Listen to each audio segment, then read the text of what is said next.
Now I'd kind of mentioned doing this a while back, and well, now I've done it. uh, Took this Lee 420. You may be able to tell. I modded it a little bit. This ain't your granddad's 420. This is on steroids. It's like Meltzilla. Let me show you its quirks and features. Well, you can see the first quirk. They're usually not anywhere near the same level. What I have done, adjust this a little bit, is put her on steroids. I took 2 420 pots and I made one. Yep. I added that second heating element of another 420 pot. What I did was, I have the original mounting position, an 1.75 inches above. I added a second. There's a little gap in between them. I'll roll in some pictures of, I snapped during, the process.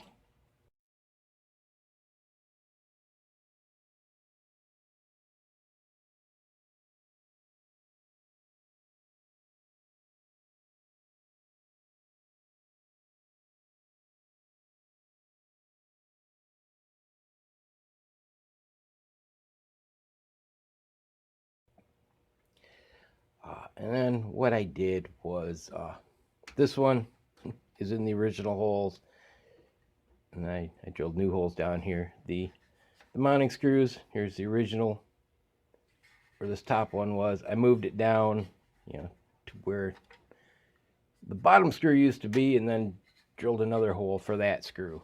So I just shifted everything. Then I had to make little spacers, and put in some longer screws. All these is the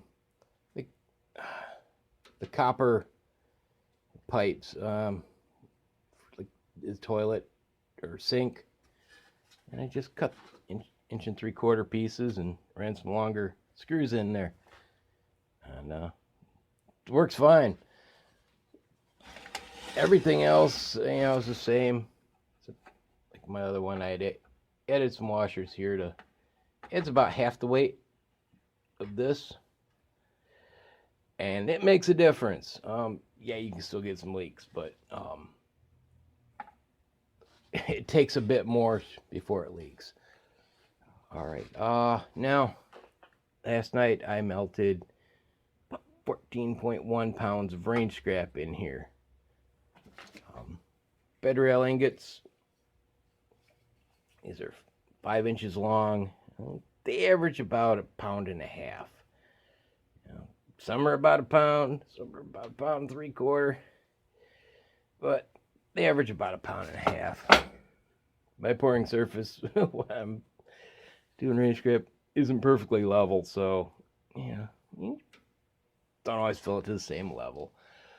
But right now there's another pound in there, so it's about 15.1 pounds in there right now.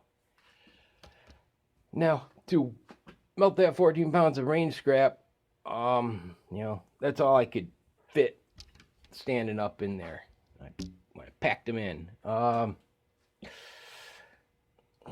15 minutes, 750 degrees. I'm usually, just getting them melted somewhere around that time. So, yeah, it should be a little different. And that was with my PID on auto tune. So what I'm going to do now is, I got 15 pounds in here. It's all cold. I'll use the PID to monitor the temperatures, but I'm going to plug it straight into the wall, because what I plan on doing is doing it again with just the original, the bottom coil like it should be, and have some comparison. But that will rule out the PID, because auto-tune changed the settings quite a bit with the second coil. And originally, with one coil, after auto-tune, there's PID 6.91, 124.5, and 31.12. But I also had a hysteresis at 1.0. 0.5 is what I've been doing with the salt, and I forgot to change that. And that doesn't get changed in auto-tune.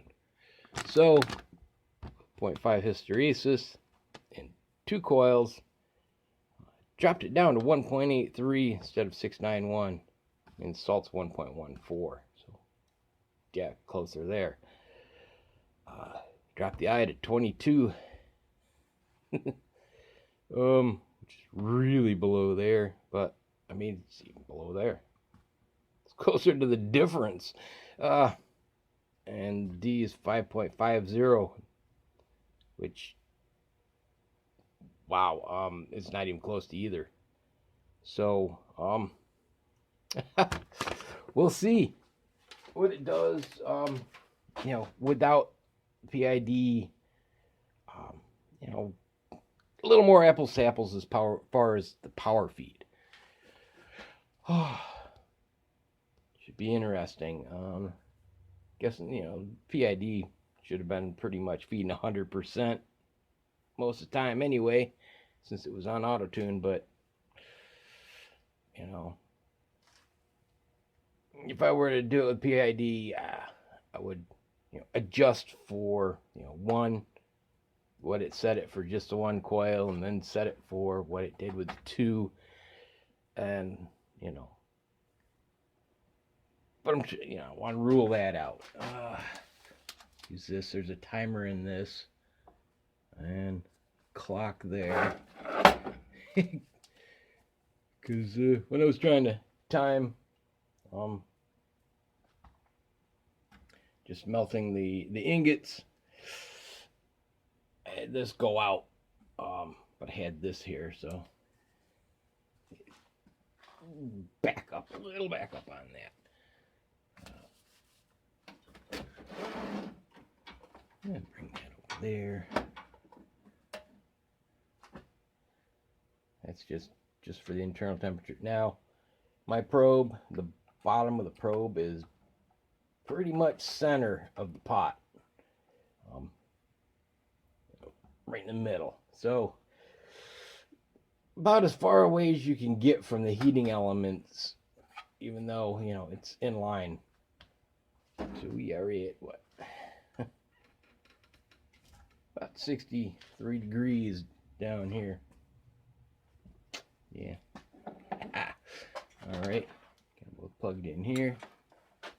Oops. All right. Now, plug this in.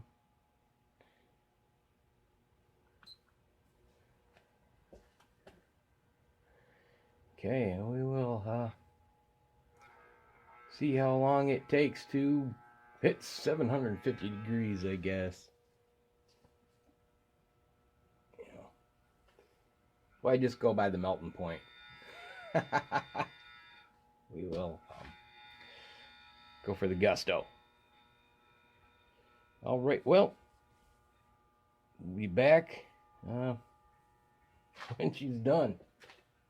All right, in a bit.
Ooh, guess that was a slow getting here. Yeah, 15 minutes. 750 degrees. Well, I guess I timed that really good. I didn't think I'd gone away for quite as long. All right, that backs up what I got last night with auto tune. 15 minutes, 750 degrees. Not bad. Yep. Like I said, that temperature is right in the middle at the bottom, so you know it always reads colder until it doesn't. I'm calling this a success. Now I have to let this all cool down, and try it with just one, stock coil, and see the difference. I have to look at the 10-minute mark. All right, well, this wasn't real hard to do. Just measuring and drilling, basically. Few things, like those are compression fittings that hold that, and to get those off, the little spade connectors on the end of the heating elements, you have to file the edges just a little, or else you can't get those off. And since they're put on from inside this piece, you have to get them off, or else it's not coming out. The nuts are on the outside, as you can see. And two of these sections, there's a whole, the slots are in two different sections. So really, you're just modifying three pieces of it and putting some spacers in there. All right, well, whoa, we're already up to 9:20 at 18 minutes. Woo! This thing is a beast. All right, well, have to wait several hours for this to cool down real good, and test it with just a single coil and see how much of an improvement this makes. But even that 10-minute mark, if the temperature's doubled, smash hit. It probably won't be, but just never know. All right, well, I'll roll that in when I get around to it, and until then, see you.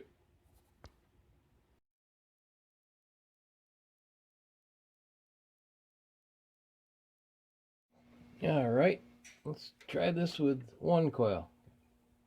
Got the bottom one plugged in, top one's unplugged. 63 degrees again. Okay, well, did I forget?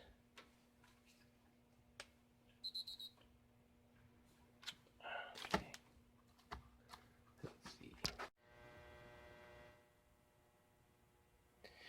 Oh man, this thing shut off on me. Well, anyway, guess we won't get the 10-minute mark. What was it? I came down and looked too, and don't remember what it was. It was lower, lower than the other, but higher than I remembered in the first test. But yeah, we're coming up on 16 minutes here. And we're at 566. So, yeah, there's definitely a difference. Yep. We'll see what it takes to melting temp, and 750. Back in a bit. Wow. 22 minutes and we still haven't hit full melt temp. Hope I at least got most of this. I'm not sure when the phone cut out or if it started to begin with. We'll find out, that's for sure. Oh, 750 could take a while. That's an extra element. Definitely helps.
Well, I missed the melt point, but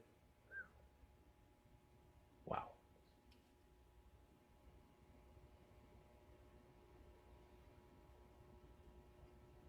Finally broke 700 degrees though.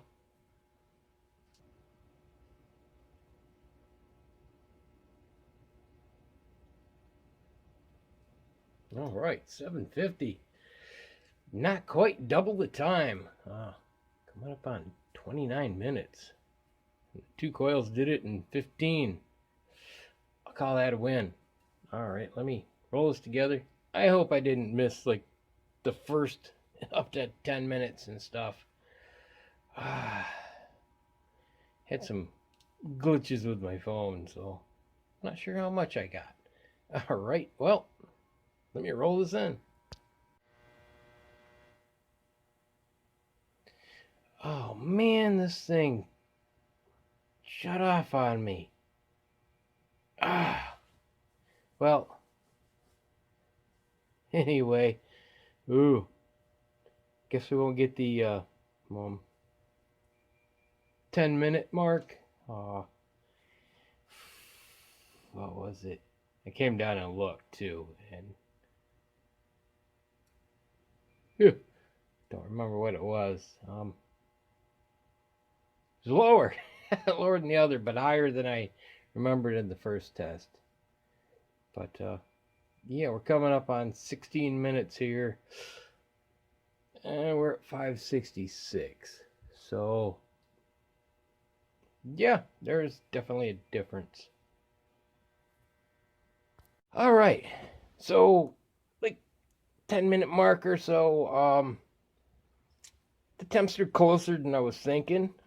They weren't double for 2 coils, but as that temp went up,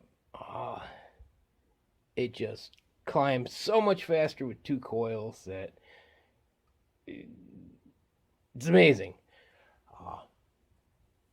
It was almost double the time to 750 degrees. I mean, shy 1 minute of doubling the time. So that part is telling. It was much longer. It was almost double the time to melting point. Woo! Oh, this thing is a beast. Love it. Now, think about it. If you're using one for donor and you wanted a bigger pot, you could take one, cut the bottom out of it, weld it to the top, the top of the bottom pot, and increase your capacity vertically so you're not taking up any more real estate. 420, now you got a 440, whatever you want to call it. And these things don't really hold 20 pounds, but I mean, I think with two together, you'd be over 30. You might be about 35 pounds or so.